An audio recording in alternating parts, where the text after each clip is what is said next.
দর্শক, এই মুহূর্তে সিলেট থেকে বন্যার খবর জানাতে যুক্ত হচ্ছেন প্রতিনিধি মৃণাল কান্তি দাস। মৃণাল, সিলেট সহ আশেপাশের এলাকার বন্যা পরিস্থিতি কেমন এখন জানাবেন আমাদের।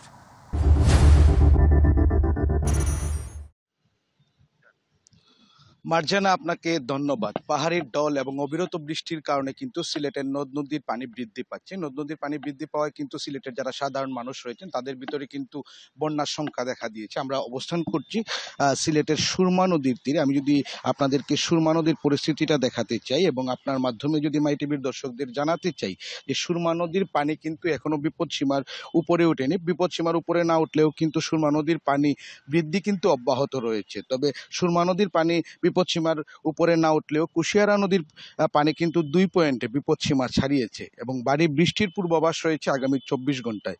ইতিমধ্যেই সিলেট বিভাগের 2 জেলা মৌলভীবাজার ও হবিগঞ্জে কিন্তু বন্যা পরিস্থিতির অবনতি হয়েছে এবং সিলেটে গতকাল সকাল 6টা থেকে দুপুর 12টা পর্যন্ত 6 ঘন্টায় 14.4 মিলিমিটার বৃষ্টি হয়েছে এবং দুপুর 12টার পর থেকে বৃষ্টিপাতের পরিমাণ আরও কমে এসেছে। তবে বাড়ছে সিলেটের বিভিন্ন পয়েন্টের নদ নদীর পানি।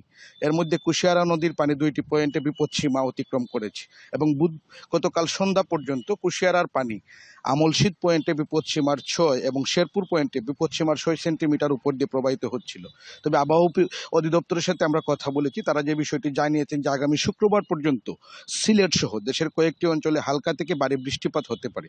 এতে সিলেটে কিন্তু আবারও বন্যার আশঙ্কা দেখা দিয়েছে।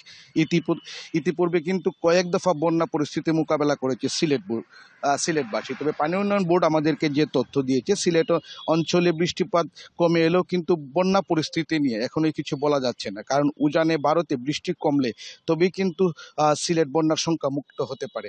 আসলে যে বিষয়টি বলা যায় যে পাহাড়ি ঢলের কারণে যে অবস্থা সৃষ্টি হয়েছে, মৌলভীবাজার হবিগঞ্জের পাশাপাশি কিন্তু সিলেটের যারা সাধারণ মানুষ তারাও কিন্তু আতঙ্কিত হয়ে পড়েছেন। ইতিপূর্বে কিন্তু 2 দফা বন্যায় যে ক্ষতিগ্রস্ত হয়েছে সিলেটবাসী, এবারও কিন্তু সেই সংখ্যাই আবারও দেখা দিয়েছে। আসলে এই ছিল সিলেট থেকে বন্যার সার্বিক পরিস্থিতির এখনকার পর্যন্ত আমার কাছে সর্বশেষ। মার্জানা।